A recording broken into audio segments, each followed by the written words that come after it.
शुक्रिया परिधि। देखिए, हम खास चर्चा कर रहे हैं।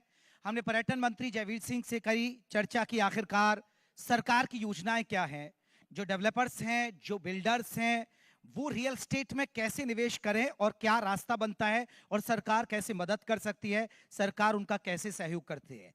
कल्याण चक्रवर्ती जी सीईओ एमआर इंडिया के हमारे साथ जुड़ गए।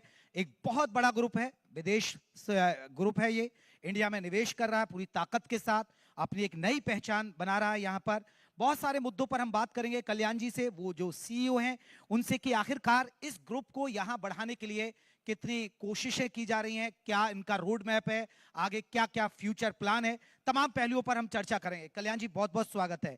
सर, मेरा सवाल ये, क्योंकि ये ग्रुप इस देश के लिए भी नया है, प्रदेश के लिए भी नया है, इस ग्रुप की चुनौती, क्योंकि ये विदेश में एमआर इंडिया, ये नाम दिया आपने एमआर इंडिया, लेकिन ये विदेशी ग्रुप है और यहां आकर अपना निवेश कर रहा है।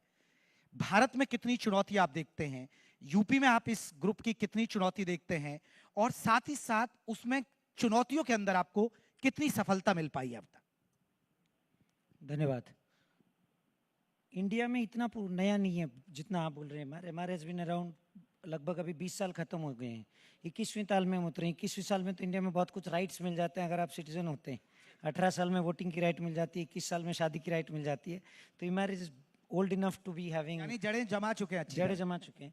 लखनऊ में भी हम लगभग 15-17 साल से हैं। हालांकि कुछ छोटी तरह से काम कर रहे थे, एक टाउनशिप बना रहे थे। अभी हाल ही में हमने इसका ग्रोथ की पथ पर लेने की शुरुआत करी है। एक हमने प्रोजेक्ट लॉन्च करी थी लगभग 2-3 महीने पहले। तो हम तो इंडिया के लिए काफ़ी खुश हैं और हमारी फ्यूचर की सोच और आगे की जो बढ़ने की क्षमता जो है और हमारी जो विजन है आगे के लिए, काफ़ी एक्साइटेड है हम। तो आपने चुनौतियां फेस कर रहे हैं या आपको लग रहा है कि कोई चुनौती नहीं है, सफलता है, सिंगल विंडो सिस्टम है, सरकार का सहयोग मिल रहा है, जहां हम चाहते हैं वहां अपने हम जो चीजें हैं उसको हम ग्राउंड जीरो पर उतार पा रहे हैं? देखिए, चुनौती जिंदगी के हर पहलू में होता है, ऐसी बात नहीं कि चुनौती के बिना जिंदगी होती है। तो रियल इस्टेट में भी हम जब डेवलप करते हैं, जाहिर है कि चुनौतियां रहेंगी। हम लोग इंडिया में लगभग 8 अलग अलग राज्यों में हैं, प्रदेशों में हैं। अभी इंडिया में ये एक ऐसा, it's like a multinational company inside the country. तो हर कंट्री का, हर स्टेट का अलग अलग रूल्स होते हैं, रेगुलेशंस होते हैं, ब्यूरोक्रेटिक इंटरफेसेस होते हैं। तो कहीं पे हमको एडजस्ट करना पड़ता है। एक बड़ा कंपनी होने के नाते हमारी कुछ रिस्पॉन्सिबिलिटीज भी होती हैं कि अपना ब्रांड का एक पर्टिकुलर तरीका होता है, एक ब्रांड का एक पर्टिकुलर वे में कस्टमर के साथ इंटरेक्ट करने का प्रोसेस रहता है। ब्रांड का सर्टन वैल्यूज रहता है जिसको हम कॉम्प्रोमाइज़ नहीं कर सकते। सेफ्टी, क्वालिटी की तरफ हमारी जो कमिटमेंट रहती है वो कंसिस्टेंट रखनी पड़ती है।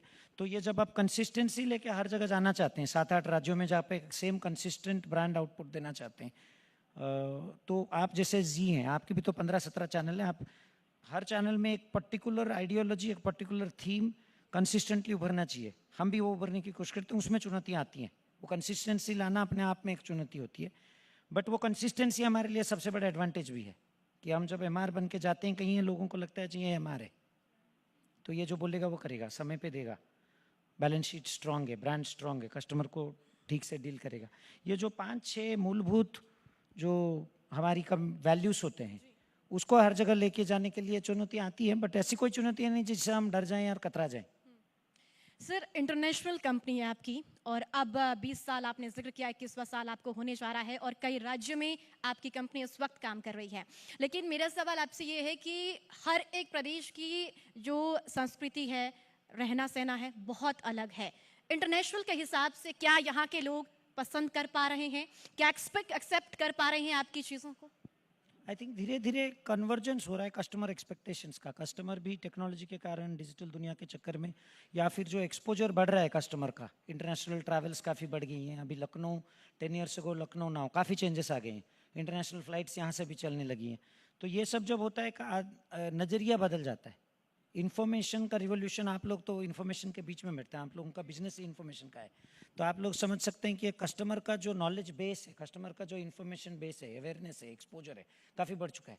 तो कस्टमर एक्चुअली एक्सपेक्ट करता है कि जो सबसे अच्छा प्रोडक्ट हो, सबसे अच्छा फैसिलिटी हो, सबसे अच्छा टेक्नोलॉजी हो, वो सब यहाँ पे लाया जाए और अपने डोर स्टेप में दिया जाए। सो टू दैट एक्सटेंट कस्टमर का एक्सपेक्टेशन में काफ़ी कुछ कन्वर्जेंस आ रहा है। हाउ टू डिलीवर दैट, किस प्रोसेस में वो कस्टमर को हम डिलीवर करें, वो चेंज होता है। वो हमारे लिए गोवा में अलग होगा, महाराष्ट्र में अलग होगा, हरियाणा में अलग होगा, यूपी में अलग अलग अलग स्टेट में अलग बायर्स का जो भरोसा है उसमें जीतने में आप कामयाब हो गए हैं अभी तक? हाँ जी, हाँ जी, थोड़ा बहुत फर्क होता है कि हरियाणा का बायर और यूपी के बायर में, बट उतना ज़्यादा नहीं है कि हम उसको कवर न कर पाएँ। कल्याण जी, एक बहुत महत्वपूर्ण सवाल, क्योंकि हम लखनऊ में बैठे हैं। अब लखनऊ में स्टेट कैपिटल रीजन की जो तैयारी चल रही है, जैसे दिल्ली एनसीआर की तर्ज पर, यहाँ भी वो चीजें, और सरकार उस पर बहुत तेजी के साथ ध्यान दे रही है। आप लखनऊ के लिए उसे कितना बड़ा स्कोप मानते हैं? रियल एस्टेट के लिए कितना बड़ा स्कोप मानते हैं कि देखिए रियल एस्टेट भी इससे बूम करेगा? मेरे हिसाब से लखनऊ से ज़्यादा भारत के लिए अच्छा है। एक एडमिनिस्ट्रेटिव रिफॉर्म की जैसा एक SCR आपने बनाई है तो अच्छी बात है ही, एडमिनिस्ट्रेटिवली आपके लिए ईज हो जाएगा। लेकिन अर्बन प्लानिंग इंडिया में आप अगर देखें इंडिपेंडेंस से आज तक जो 4-5 शहर अर्बनाइजेशन का फ़ायदा उठाएं, और अर्बनाइजेशन से बहुत फ़ायदे होते हैं कि इकोनॉमी ऑफ स्केल आ जाता है एक सिटी में, जिससे आप सर्विसेज को एक इकोनॉमिकल वे में डिलीवर कर सकते हैं।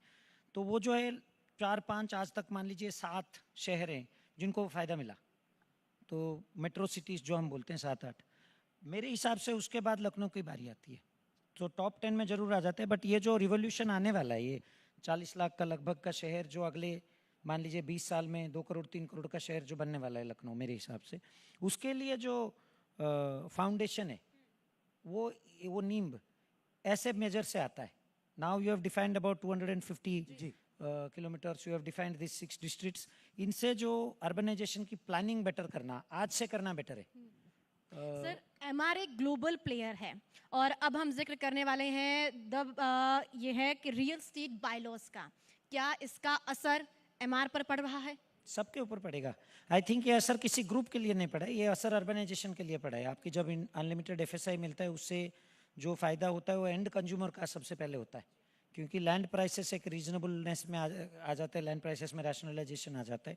हमारे लैंग्वेज में हम उसको पर FSI कॉस्ट बोलते हैं, वो गिरता है। वो आप नुकसान देखते हैं क्या उसमें?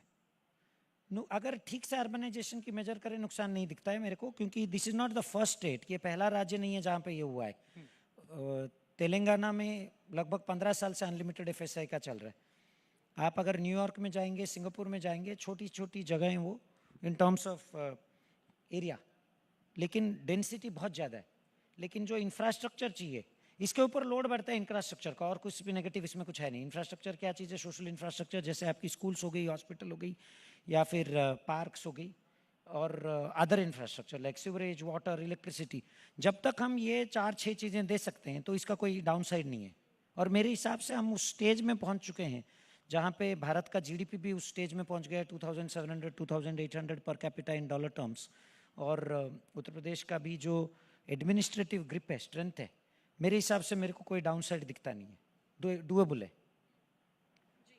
सर, मेरा सवाल ये कि गंगा एक्सप्रेसवे, एयरपोर्ट, मेट्रो, ये तमाम ऐसी चीज़ें हैं जिनका कनेक्टिविटी होना बहुत ज़रूरी है। ऐसे में जो तमाम चीज़ें हैं, कनेक्टिविटी है, ऐसे में ये कितना फ़ायदा और कितना असर एक प्रोजेक्ट के ऊपर डालती हुई नज़र आ रही है आपको? क्योंकि अब तो हर एक जगह जो है हाईवे से जुड़ रही है, और एयरपोर्ट है, और साथ ही मेट्रो सिटीज़ अब हर जगह बन रही है। कनेक्टिविटी इतिहास गवाह है। 2000 साल पहले वो सिल्क रूट जब था, हम आज भी बात करते हैं उसके बारे में। हम लोगों का सबसे बड़ा स्ट्रेंथ था सिल्क रूट से जाके हम व्यापार करते थे, और समुद्र से होते हुए जावा, सुमात्रा में जाके व्यापार करते थे। वो कनेक्टिविटी का फायदा हमको 2000 साल के बाद मिल रहा है। तो जो भी इंक्रीमेंटल कनेक्टिविटी काफ़ी तेजी से चल रही है, उससे फायदा तो जाहिर हर वर्ग को मिलेगा, not only the end consumer, industry, real estate of course. क्योंकि कनेक्टिविटी बढ़ जाए तो लोग जल्दी से आ सकते हैं, आके रह सकते हैं, तो हम लोगों के लिए अच्छा ही है। लेकिन कल्याण जी, क्योंकि आप CEO हैं, अगर MR ग्रुप की मैं बात करूं, क्योंकि आपके कंधों पर बड़ी जिम्मेदारी है, 10 साल में कहां देखते हैं इस ग्रुप को भारत के अंदर? लखनऊ में कहां देखते हैं इस ग्रुप को? लखनऊ में बहुत सारे प्रोजेक्ट करने की उम्मीद है। सुशील सिंह जी हमारी बैठे हैं यहाँ पे, वो लखनऊ को हेड करते हैं। बहुत सारे डील्स हम देख भी रहे हैं, तो उम्मीद यही है कि हम बहुत सारे प्रोजेक्ट करेंगे। और मोर इम्पोर्टेंटली कस्टमर्स के दिमाग में, दिल में एक अच्छा ब्रांड जो अपना प्रोमिसेस जो करता है उसको निभाता है, ये वाली जो थॉट उनके अंदर बैठे, वो इम्पोर्टेंट है। हमारे लिए कस्टमर के दिल में बैठना ज़्यादा ज़रूरी है, और उसको बैठने के लिए बिजनेस में जो ग्रोथ करना चाहिए वो करेंगे, बट प्राइमरीली वो है कस्टमर। क्योंकि हम चर्चा के अब आखिरी पड़ाव पर हैं, और देखिए 2 बड़े अफसर भी आपके सामने बैठे हैं, और UP रेरा से जुड़े हैं, आवास विकास बोर्ड से जुड़े हुए हैं। आप आपको लगता क्या है कि एक रियल एस्टेट के कारोबार को बूम करने के लिए क्या उम्मीद करते हैं आप इन लोगों से? सर, रेरा और अर्बन डेवलपमेंट मिनिस्ट्रीज दोनों से, रेरा तो हमारे हिसाब से मेरे को इन द पिछले 3-4 साल में मेरे को ऐसा कोई नज़र नहीं आया जिससे भी मेरे को लगे कि सर तकलीफ हो रही है, आप मदद करें। हम एक्सेसिबल इंस्टीट्यूशन है, जल्दी जल्दी डिसीजंस मिल जाते हैं, क्लैरिटी होती है as to what all do we need to do. मान लीजिए हमने अप्लाई किया तो हमको क्लियरली पता चल जाता है कि ये 10 चीज़ें आप करके लेके आइए, हम कर देंगे। तो अभी मेरे को ऐसे कोई दिक्कत अचानक याद नहीं आ रहा जिसको मैं बोलूँ कि सर समाधान करिए। Same I think the governance, ease of governance pretty अच्छा है यहाँ पर। I don't see much of a reason to intervene and in a forum like this. आप अचानक पूछे तो मेरे को कोई ऐसे नजर नहीं आ रहा है जो मैं बोलूँ। सर एक आखिरी मैसेज आपसे, बायर्स क्यों जुड़े? क्योंकि एक चीज होती है भरोसे की, भरोसा क्यों करें एमआर ग्रुप पर? इनिशियल भरोसा तो हम एक ग्रुप है जिसको विश्व स्तर पर हमारा रेपुटेशन है। आप दुबई अगर गए हैं या ना भी गए हैं, सम ऑफ द आइकॉनिक डेवलपमेंट्स हमने वहाँ पे किया है जो विश्व स्तर से जाने जाते हैं। 25-30 साल की हमारी इतिहास है।